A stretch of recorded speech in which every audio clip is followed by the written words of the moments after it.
আমরা P type কেলাস এবং এন টাইপ কেলাসের গঠন জেনে গেছি।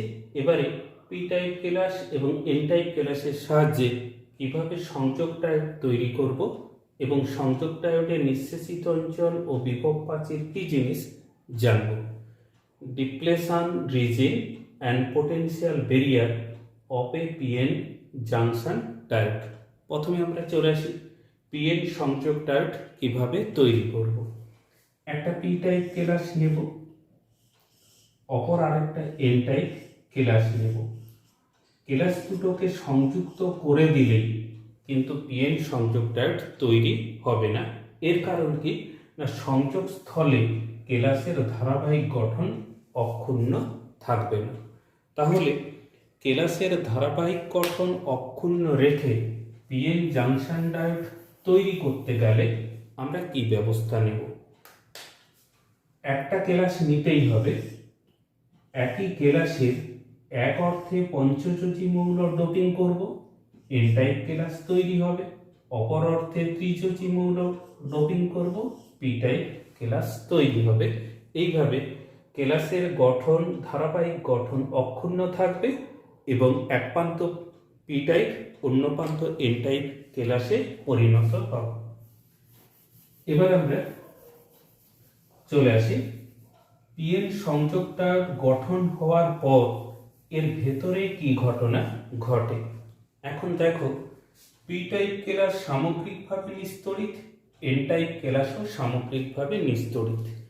এন টাইপে থাকবে তিন রকম আয়ন, মেজরিটি ক্যারিয়ার বা মুখ্য পরিবাহক ইলেকট্রন, দু একটা থাকবে কি গর্ত, আর হচ্ছে অপদ্রব্য পঞ্চযোজী মৌল থেকে ইলেকট্রন বেরিয়ে যাওয়ায় সেটা কি হবে না পজিটিভ তড়িৎগ্রস্ত আয়ন হবে। এটা কিন্তু ইমমুভেবল হচ্ছে অর্থাৎ নিশ্চল আয়ন। এবারে পি টাইপের ক্ষেত্রে গর্ত বেশি, ইলেকট্রনের সংখ্যা কম, আর কি না ইলেকট্রন ত্রিযোজী অপদ্রব্যের শূন্যস্থান পূরণ করায় হচ্ছে নিশ্চল আয়নটা হয়ে যাবে কি নেগেটিভ আয়নে পরিণত হবে।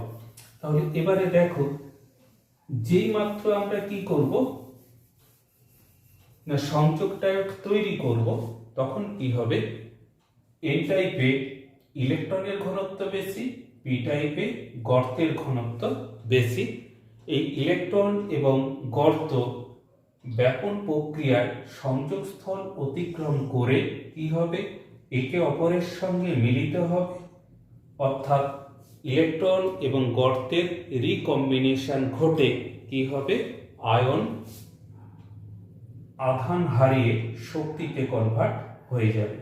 তাহলে দেখো, যত সময় যাবে ব্যাপন প্রক্রিয়ায় ইলেকট্রন এবং গর্ত পুনঃসংযোজন ঘটবে এবং হচ্ছে শক্তিতে কনভার্ট হয়ে যাবে। এইভাবে যত সময় যাবে তত দেখবে কি না সংযোগস্থলের যে কাছাকাছি অঞ্চল সেখানে নিশ্চল আয়নের সংখ্যা বেড়ে গেছে। পি টাইপে হচ্ছে কি নেগেটিভ, এন টাইপে কি হবে পজিটিভ। তার ফলে কি হবে, এন টাইপের দিকে একটা তড়িৎ ক্ষেত্র তৈরি হবে যেটা পজিটিভ তড়িৎগ্রস্ত, পি টাইপের দিকে যে তড়িৎ ক্ষেত্র তৈরি হবে সেটা হচ্ছে কি নেগেটিভ তড়িৎ ক্ষেত্র তৈরি হবে। এবারে দেখো কতক্ষণ পর্যন্ত ব্যাপন প্রক্রিয়া ঘটতে থাকবে। তাহলে এপাশে যে পজিটিভ তড়িৎ ক্ষেত্র তৈরি হলো সেটা ইলেকট্রনকে সংযোগস্থলের দিকে আসতে বাধা দেবে এবং হচ্ছে পি টাইপে যে নেগেটিভ তড়িৎ ক্ষেত্র তৈরি হলো সেটা গর্তকে সংযোগস্থল অতিক্রম করে এন টাইপের দিকে যেতে বাধা দেবে। এইভাবে যখন কি হবে না ব্যাপনের শক্তি এবং তড়িৎ ক্ষেত্রের শক্তি সমান হয়ে যাবে, তখন দেখা যাবে কি আর ব্যাপন ক্রিয়া ঘটবে না। তাহলে দেখো, যখন ব্যাপন ক্রিয়া বন্ধ হয়ে গেল সেই অবস্থায় কি হলো না সংযোগস্থলে একটা তড়িৎ ক্ষেত্র তৈরি হয়ে গেল। সেই তড়িৎ ক্ষেত্রের অভিমুখ কোন দিকে, এন টাইপ থেকে হচ্ছে পি টাইপের দিকে তড়িৎ ক্ষেত্রের অভিমুখ। যে তড়িৎ ক্ষেত্র উৎপন্ন হলো সেগুলো কি করলো, আর ব্যাপন ক্রিয়া ঘটাতে দেবে না এন টাইপের ইলেকট্রনকে, পি টাইপের গর্তকে। এবারে দেখো, তাহলে সংযোগস্থলের কাছাকাছি খুব কম জায়গার মধ্যে শুধু কোন আয়ন আছে? নিশ্চল আয়ন আছে। এখানে কিন্তু কোনো গর্ত বা ইলেকট্রন নেই, অর্থাৎ গতিশীল বা মুভেবল আয়ন নেই, শুধু আছে কি নিশ্চল আয়ন। তাহলে এই যে অঞ্চলটা তৈরি হলো, এই অঞ্চলটাকে আমরা কি বলি? নিঃশেষিত অঞ্চল বা ডিপ্লেশন রিজিন। তাহলে ডিপ্লেশন রিজিনে কোন আয়ন আছে? অপদ্রব্য থেকে যে সমস্ত আয়ন উৎপন্ন হয় সেই সমস্ত আয়নগুলো কি হয়? উপস্থিত থাকে। এন টাইপে থাকে পজিটিভ, পি টাইপে থাকে কি নেগেটিভ হচ্ছে আয়ন থাকে। এবারে এই অঞ্চলটার পরিমাণ কত হয়? খুবই কম, 10⁻⁻4 সেন্টিমিটার থেকে 10⁻⁻6 সেন্টিমিটার পর্যন্ত এই অঞ্চলের হচ্ছে ব্যাপ্তি। এবারে আমরা চলে আসি, দেখো ইলেকট্রনটাকে যদি কি করতে হয়, এই পাশের ইলেকট্রনটাকে যদি গর্তের সঙ্গে মিলিত হতে হয় তাহলে কি করতে হবে না? পজিটিভ তড়িৎ ক্ষেত্রের বাধা অতিক্রম করে তাকে আসতে হবে। অর্থাৎ কি হবে? সংযোগস্থলের এন টাইপের দিকে একটা হচ্ছে বিভব তৈরি হয়ে যাবে, একটা প্রাচীর বা বাধা তৈরি হয়ে যাবে। এবারে পি টাইপের গুলোকেও, পি টাইপের গর্তকে যদি সংযোগস্থল অতিক্রম করে এন টাইপের দিকে যেতে হয় তাহলে কি করতে হবে না? নেগেটিভ তড়িৎ ক্ষেত্রের বাধা অতিক্রম করতে হবে, অর্থাৎ একটা বিভবের বাধা অতিক্রম করতে হবে। তাহলে এই যে হচ্ছে বিভবের একটা বাধা সৃষ্টি হয়ে গেল এন টাইপের দিকে, এই বাধাটাকে উপরের দিকে যেন বাম্পার, আর হচ্ছে পি টাইপের ক্ষেত্রে যেন নিচের দিকে একটা বাম্পার তৈরি হয়ে গেল। প্রথমে গাড়ি সোজা রাস্তায় বা আয়নগুলো সোজা রাস্তায় যেত, যেই সংযোগ করা হলো দেখা যাবে কি সংযোগস্থলে হচ্ছে কি রাস্তাটা আর মসৃণ নেই, হচ্ছে কিছুটা হচ্ছে কি রাস্তাটা এই অঞ্চলে নিচু হয়ে গেছে, এই অঞ্চলে উঁচু হয়ে গেছে, অর্থাৎ বিভবের একটা বাধা তৈরি হয়ে গেছে। এইটাকেই বলা হয় কি না? বিভব প্রাচীর।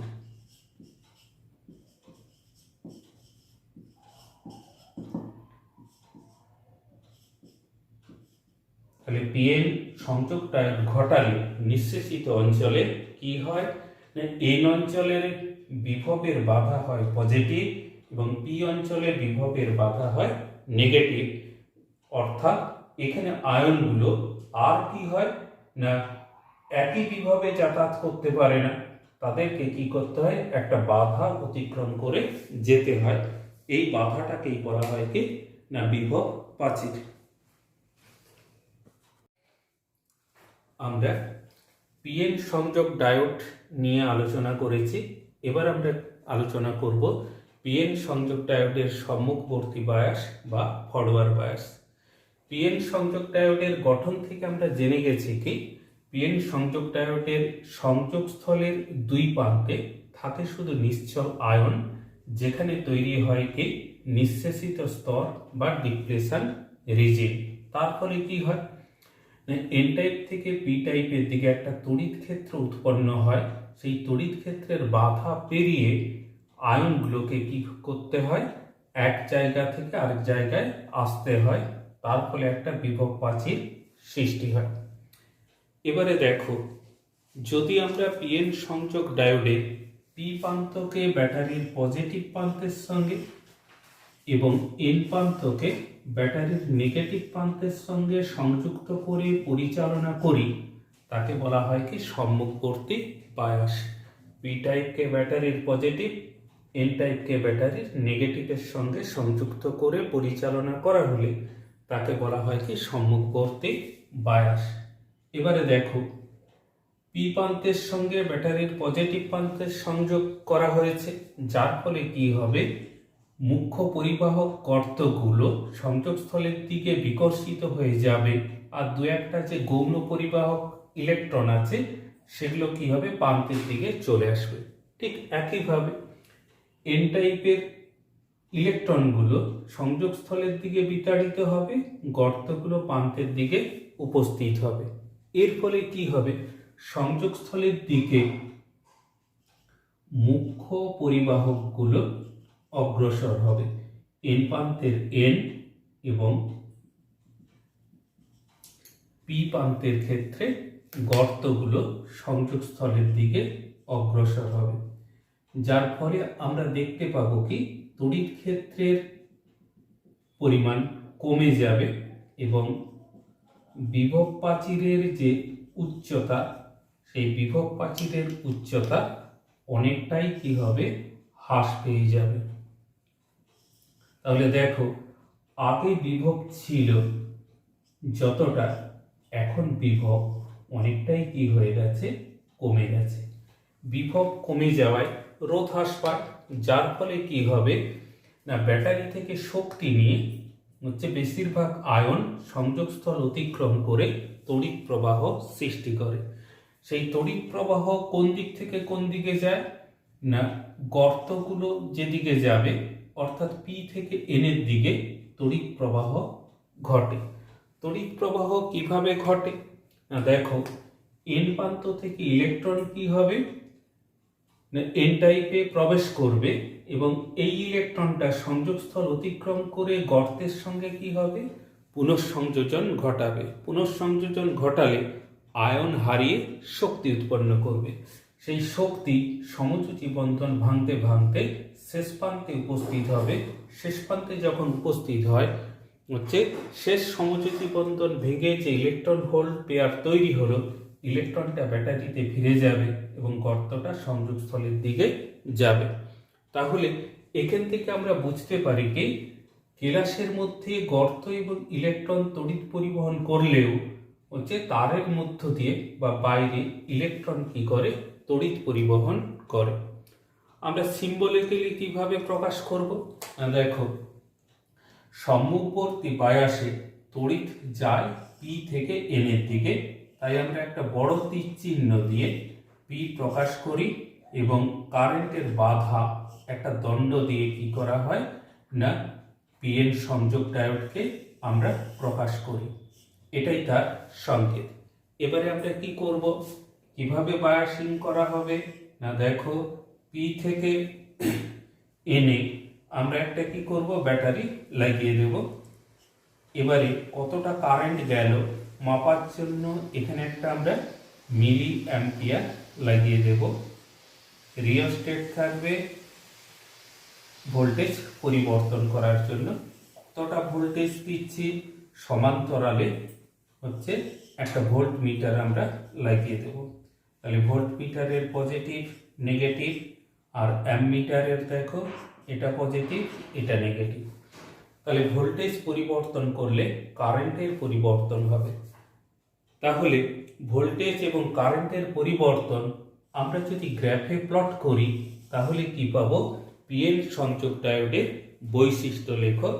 তাহলে ভোল্টেজ থাকবে এক্স অক্ষ বরাবর আর কারেন্ট থাকবে কি ওয়াই অক্ষ বরাবর। এক্ষেত্রে দেখতে পাবো কি না, ভোল্টেজ যদি বাড়াই ধীরে ধীরে বাড়ালে কি হবে, কারেন্টও সর্বপ্রথম খুব অল্প অল্প বাড়বে, তারপরে দেখা যাবে কি একটা নির্দিষ্ট ভোল্টেজের পর কারেন্টের মান বেড়েই চলছে। তাই এটাই হবে কি পিএন সংযোগ ডায়োডের লেখচিত্র।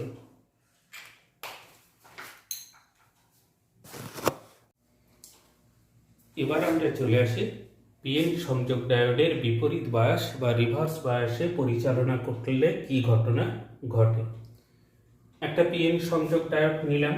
পিএন সংযোগ ডায়োডের পি প্রান্ত আমরা ব্যাটারির নেগেটিভ প্রান্তের সঙ্গে এবং এন প্রান্ত ব্যাটারির পজিটিভ প্রান্তের সঙ্গে সংযোগ করে তাকে আমরা কি করি, বিপরীত বায়াস বা রিভার্স বায়াসে পরিচালনা করি। তাহলে পি টাইপের সঙ্গে ব্যাটারির নেগেটিভ প্রান্ত সংযোগ করা হয়েছে, তার ফলে কি হবে না, পি টাইপের গর্তগুলো প্রান্তের দিকে উপস্থিত হবে আর গৌণ পরিবাহক দু একটা যে ইলেকট্রন আছে সেগুলো সংযোগস্থলের দিকে অগ্রসর হবে। ঠিক একইভাবে এন টাইপের ক্ষেত্রে ইলেকট্রনগুলো আকর্ষিত হয়ে প্রান্তে উপস্থিত হবে আর গর্তগুলো কি হবে, সংযোগস্থলের দিকে আসবে। তাহলে মুখ্য পরিবাহক পি টাইপের গর্ত কি করবে সংযোগস্থল থেকে দূরের দিকে চলে যাবে। ঠিক একইভাবে এন টাইপের ক্ষেত্রে ইলেকট্রনগুলো প্রান্তের দিকে কি হবে, উপস্থিত হবে। তার ফলে দেখা যাবে কি যে এক্ষেত্রে নিঃশেষিত অঞ্চলের পরিমাণ বেড়ে গেছে। নিঃশেষিত অঞ্চল যেই বাড়বে সঙ্গে সঙ্গে কি হবে না, বিভব প্রাচীরের যে উচ্চতা, সেই বিভব প্রাচীরের উচ্চতাও কি হবে, বৃদ্ধি পাবে। এক্ষেত্রে দেখো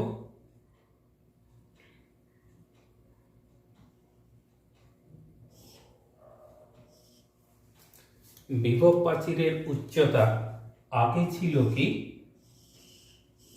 এইখান পর্যন্ত বিভব প্রাচীরের উচ্চতা ছিল। এখন দেখা যাবে কি না, বিভব প্রাচীরের উচ্চতা বা বিভব প্রভেদের পরিমাণ আগের থেকে বেড়ে গেছে। তার ফলে কি হবে, রোধের পরিমাণ বেড়ে গেছে। এক্ষেত্রে গৌণ পরিবাহকগুলো বা মাইনরিটি ক্যারিয়ার তড়িৎ পরিবহনে অংশগ্রহণ করে, মুখ্য পরিবাহকগুলো প্রান্তের দিকে উপস্থিত হয়ে যায়। তাই কি হয় না, এই বায়াসে তড়িৎ প্রবাহের পরিমাণ কি হয়, অনেক কমে যায়। আমরা যদি সংকেতের সাহায্যে প্রকাশ কি হবে, এন থেকে হচ্ছে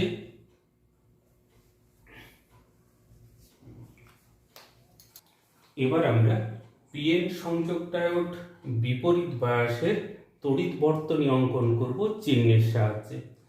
আমরা একটা পিএন সংযোগ ডায়োড নিলাম, যা পি প্রান্ত সংযোগ করতে হবে ব্যাটারির এন প্রান্তের সঙ্গে এবং এন প্রান্ত সংযোগ করতে হবে ব্যাটারির পজিটিভ প্রান্তের সঙ্গে। এবার আমরা কি করব না, পিএন সংযোগ ডায়োডের ভিতর দিয়ে কতটা তড়িৎ প্রবাহ গেল মাপার জন্য শ্রেণী সমবায়ে মাইক্রো অ্যামমিটার এবং সমান্তরাল সমবায়ে বিভব প্রভেদ মাপার জন্য একটা ভোল্ট মিটার আমরা ব্যবহার করব। তাহলে নেগেটিভ হলে এটা নেগেটিভ, পজিটিভ, কারেন্ট এন থেকে পি এর দিকে আসছে, তাহলে কি হবে, এটা পজিটিভ এটা নেগেটিভ। এইভাবে চিহ্নের সাহায্যে আমরা কি করব না, সার্কিটটা এঁকে ফেললাম। এবারে দেখো এক্ষেত্রে তড়িৎ প্রবাহ কিভাবে ঘটে। পি টাইপের গৌণ পরিবাহক ইলেকট্রন এবং এন টাইপের গৌণ পরিবাহক গর্ত তড়িৎ পরিবহনে অংশগ্রহণ করে। মুখ্য পরিবাহকগুলো সরে থাকায় হচ্ছে মেজরিটি ক্যারিয়ারগুলো সরে থাকায় হচ্ছে মাইনরিটি ক্যারিয়ার কি করে, তড়িৎ পরিবহনে অংশগ্রহণ করে। তাই দেখা যায় কি না, প্রবাহিত তড়িতের পরিমাণ কম। এবারে আরেকটা জিনিস লক্ষ্য রাখো, এক্ষেত্রে কি হয় না, ভোল্টেজটা হচ্ছে বিপরীত দিকে প্রয়োগ করতে হয়। তাই আমরা কি করব, এটা এক্স অক্ষের নেগেটিভ দিকে অঙ্কন করব। দ্বিতীয়ত কি, তড়িৎ প্রবাহ পজিটিভ থেকে নেগেটিভের দিকে না গিয়ে নেগেটিভ থেকে বিপরীত দিকে আসছে, অর্থাৎ সম্মুখবর্তী বায়াসের বিপরীত দিকে আসার, এটা কি করতে হবে, ওয়াই অক্ষের নেগেটিভ দিকে অঙ্কন করতে হবে। তাহলে দেখা যাচ্ছে কি সমস্ত লেখচিত্রটা কি হবে, তৃতীয় পাতে অবস্থান করবে। তাহলে ভোল্টেজের পরিবর্তন করলে কারেন্টের পরিবর্তন হবে। যে লেখচিত্র পাবো তাকে আমরা বিপরীত বায়াসের হচ্ছে লেখচিত্র বলবো। এক্ষেত্রে লেখচিত্রটা লক্ষ্য করলে দেখা যাবে কি বিভব প্রভেদ বাড়ার সঙ্গে সঙ্গে তড়িৎ প্রবাহের মান খুব ধীরে ধীরে বাড়ছে। বাড়তে বাড়তে যে 6 ভোল্টের কাছাকাছি চলে আসবে, দেখা যাবে কি তড়িৎ প্রবাহ খুব দ্রুত বেড়ে যাচ্ছে। এই যে ঘটনা হচ্ছে, সামান্য বিভব প্রভেদ বাড়লে তড়িৎ প্রবাহের মান কি হয়, খুব বেড়ে যায়। এই ঘটনাকে আমরা কি বলি, জেনার ক্রিয়া। এখন জেনার ক্রিয়ায় হচ্ছে যে বিভবে ঘটে সেটাকে বলা হয় জেনার বিভব। এই জেনার ক্রিয়া কি কারণে ঘটে, দুটো কারণে ঘটে। এক নম্বর হচ্ছে কি না, অর্ধপরিবাহীতে যে সমযোজী বন্ধন থাকে সেই বন্ধনের একটা অভিমুখ থাকে। দ্বিতীয়ত কি, আমরা যে তড়িৎ ক্ষেত্র প্রয়োগ করি তারও একটা অভিমুখ থাকে। প্রযুক্ত তড়িৎ ক্ষেত্র সমযোজী বন্ধনে উৎপন্ন হচ্ছে কি অভিমুখের বিপরীত দিকে হয়, এবং এই জেনার বিভবে সমযোজী বন্ধনগুলো ছিন্ন হয়ে যায়। তাই কি হয়, অত্যন্ত বেশি পরিমাণ তড়িৎ প্রবাহ পাওয়া যায়।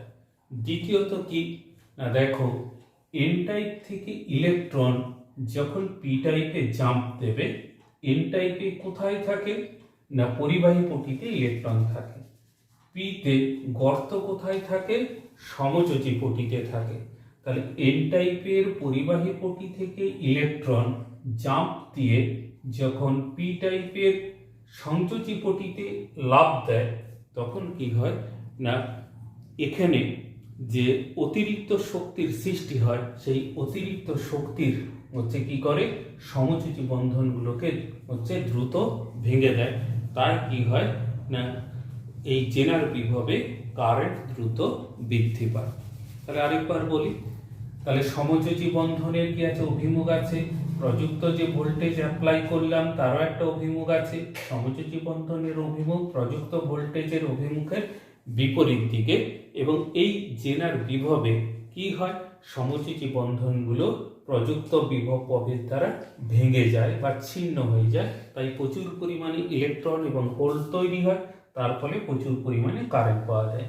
দ্বিতীয় আরেকটা কারণ কি না, এন টাইপের ইলেকট্রন পরিবাহী পটি থেকে যখন পি টাইপের সংযোজী পটিতে লাফ দেয়, তখন কি হয় না ইলেকট্রন এবং হোল কম্বিনেশনে যে শক্তিটা উৎপন্ন হয় সেটা অত্যন্ত বেশি। তার ফলে কি হয়, সমযোজী বন্ধন ভেঙে গিয়ে ইলেকট্রন হোল পেয়ার তৈরি হয় এবং কারেন্টের পরিমাণটা কি হয় হঠাৎ করে বেড়ে যায়।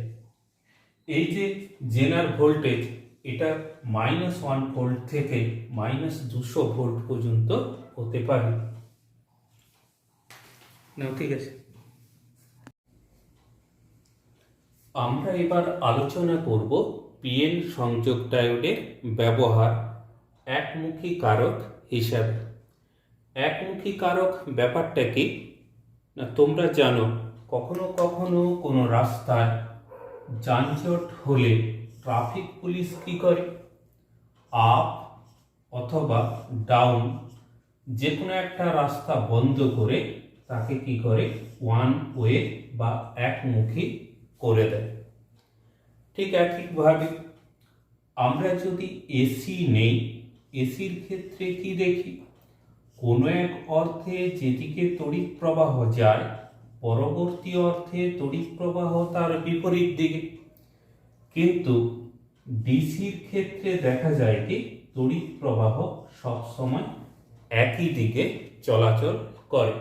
তাহলে যে তড়িৎ যন্ত্রের সাহায্যে আমরা এসি বা পরিবর্তী প্রবাহকে ডিসি বা সমপ্রবাহে রূপান্তরিত করি, তাকে আমরা কি বলি একমুখী কারক।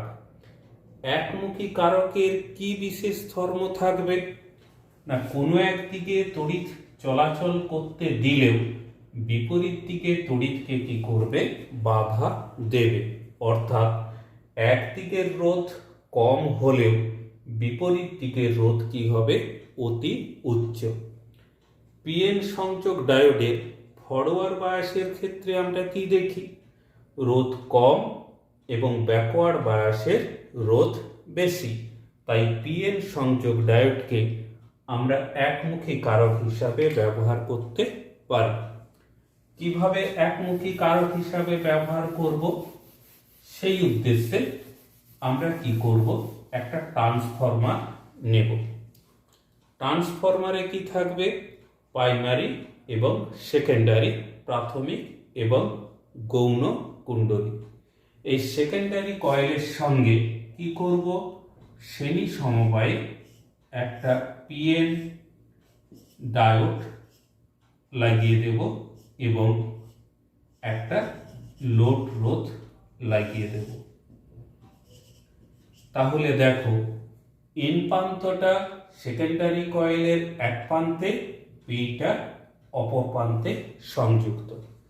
যে সংকেতের আমরা কি করতে চাই, একমুখী কারণ করতে চাই, সেটাকে আমরা কি করব ইনপুট হিসাবে প্রাইমারিতে সংযোগ করে দেব। ট্রান্সফরমার কি করবে, লো ভোল্টেজকে হাই ভোল্টেজ বা হাই ভোল্টেজকে কি করবে, লো ভোল্টেজে রূপান্তরিত করবে। আমরা আউটপুট পাবো এই লোড রোধের দুই প্রান্তে বা এক ক্রসে।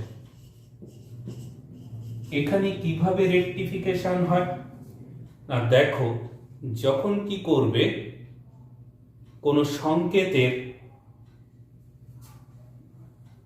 এক প্রান্ত সাপেক্ষে অন্য প্রান্ত কি হয়, পজিটিভ হলো। তাহলে দেখো এন প্রান্তের সাপেক্ষে পি প্রান্ত পজিটিভ হলে এটা কি হবে, ফরওয়ার্ড বায়াস।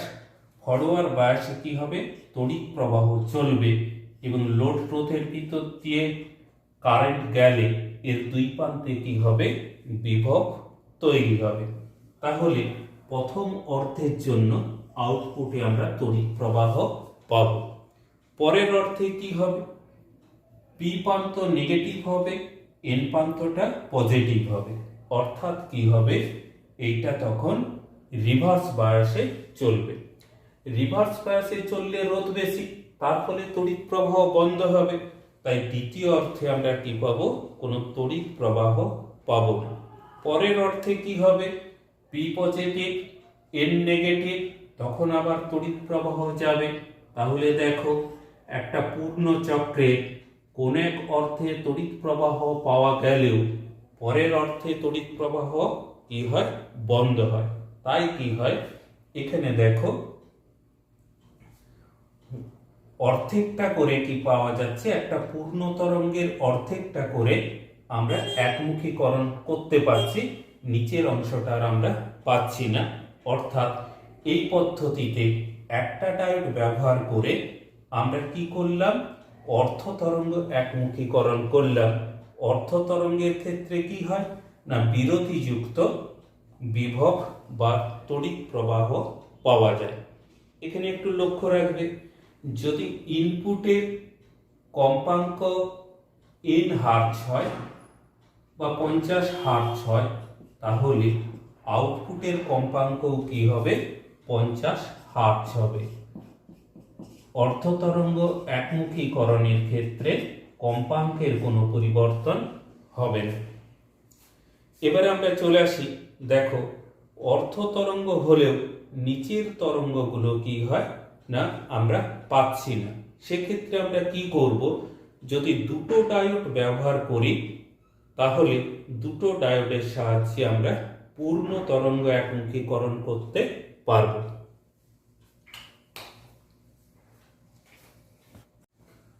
পূর্ণ তরঙ্গ একমুখীকরণ করার জন্য আমরা কি করব, একটা মধ্যবিন্দু সংযোগকারী ট্রান্সফরমার ব্যবহার করব এবং দুটো ডায়োড নেব। ডায়োড দুটোকে আমরা কি করব না, সেকেন্ডারি কয়েলের দুই প্রান্তের সঙ্গে সংযোগ করব এবং এন প্রান্তগুলো পরস্পরের সঙ্গে সংযুক্ত করব। D1 এবং D2 ডায়োড PN। এবারে মধ্যবিন্দুর সঙ্গে আমরা লোড রোধ শ্রেণী সমবায়ে সংযোগ করব এবং লোড রোধের অপর প্রান্ত এন প্রান্তের সঙ্গে সংযুক্ত থাকবে এবং আউটপুট এই লোড রোধের এক ক্রসে আমরা নেব। তাহলে দেখো যে সংকেতকে আমাদের একমুখীকরণ করতে হবে সেটা প্রাইমারি কয়েলের সঙ্গে সংযোগ করব। প্রাইমারি কয়েলের সঙ্গে কি আছে না, যেহেতু ট্রান্সফরমার জয়েন্ট আছে, এটা হাই ভোল্টেজকে লো ভোল্টেজ বা লো ভোল্টেজকে হাই ভোল্টেজে রূপান্তরিত করবে। এন প্রান্তগুলো লোড রোধের মাধ্যমে কি আছে, ও বিন্দুতে সংযুক্ত, অর্থাৎ মধ্যবিন্দুর বিভব পাবে এন বিন্দু। এবারে দেখো কোন এক অর্ধে যখন কি হবে না, মধ্যবিন্দুর সাপেক্ষে এ অংশটা পজিটিভ, তখন বি অংশটা কি হবে, নেগেটিভ। অর্থাৎ কি হবে না, প্রথম ডায়োডটা ফরওয়ার্ড বায়াসে থাকলেও দ্বিতীয় ডায়োডটা কি হবে, রিভার্স বায়াসে পরিচালিত হবে। তাহলে প্রথম ডায়োড থেকে কারেন্ট গেল মধ্যবিন্দুতে, এই বিন্দুতে এলো, কিন্তু নিচের দিকে আর নামতে পারবে না। এই কারেন্টটা কি হবে না সামনের দিকে অগ্রসর হয়ে লোড রোধের মধ্য দিয়ে আবার মধ্যবিন্দুতে কি হবে, ফিরে যাবে। পরের অর্থে কি হবে না মধ্যবিন্দুর সাপেক্ষে এই ওপরের অংশটা যদি নেগেটিভ হয়, নিচের অংশটা হবে কি পজিটিভ। অর্থাৎ এন এর সাপেক্ষে পি নেগেটিভ, এন এর সাপেক্ষে পি হলো কি পজিটিভ। তাহলে ডি ওয়ানটা যদি কি হয় রিভার্স বায়াস হয়, ডি টুটা কি হবে ফরওয়ার্ড বায়াস। সেক্ষেত্রে কি হবে না ডি টুটার মধ্য দিয়ে কারেন্ট যাবে, কিন্তু এই বিন্দু থেকে আর উপরে উঠতে পারবে না। কারেন্টটা আবার লোড রোধের মধ্য দিয়ে একইভাবে কি হবে মধ্যবিন্দুতে ফিরে যাবে। তাহলে আমরা যদি ইনপুট ব্যবহার করি, ইনপুট ব্যবহার করার পর যে আউটপুট পাবো সেটার রূপ কেমন হবে না প্রথম অর্থের ক্ষেত্রে D1 ডায়োডের জন্য আমরা কি পাবো, উপরের দিকে তড়িৎ প্রবাহ পাবো। পরের অর্থের জন্য D1টা বন্ধ, কিন্তু D2 কি করবে, তড়িৎ প্রবাহ যাবে লোড রোধের মধ্য দিয়ে, একই দিকে তড়িৎ প্রবাহ হবে। অর্থাৎ নিচের অংশটা যেটা ছিল এটা দ্বিতীয় ডায়োডের জন্য উপরে চলে আসবে। পরের অর্থে কি হবে, প্রথম অর্থের ঠিক একই রূপ আমরা পাবো। তাহলে এইভাবে দেখো রিপিল যুক্ত আমরা আউটপুট পেয়ে যাচ্ছি। এখানে একটা লক্ষ্য রাখো, প্রথম এখানের যদি কম্পাঙ্ক 50 হার্জ হয়, এখানের কম্পাঙ্ক কি হবে না D1 ডায়োডের জন্য 50 হার্জ, D2 ডায়োডের জন্য 50 হার্জ, তাহলে কি হবে 100 হার্জ হবে। তাহলে এইভাবে আমরা কি করতে পারি, অর্ধ তরঙ্গের নিচের অংশটা পাচ্ছিলাম না, পূর্ণ তরঙ্গের ক্ষেত্রে আমরা সম্পূর্ণ অংশটা কি করব পাবো, একটা রিপিল যুক্ত আউটপুট পাবো। এবারে এই রিপিলটাকে হচ্ছে কি মেরামত করে সমপ্রবাহ পাওয়ার জন্য আমরা কি ব্যবহার করব, ফিল্টার সার্কিট। সেটা তোমরা উঁচু ক্লাসে গিয়ে পড়বে।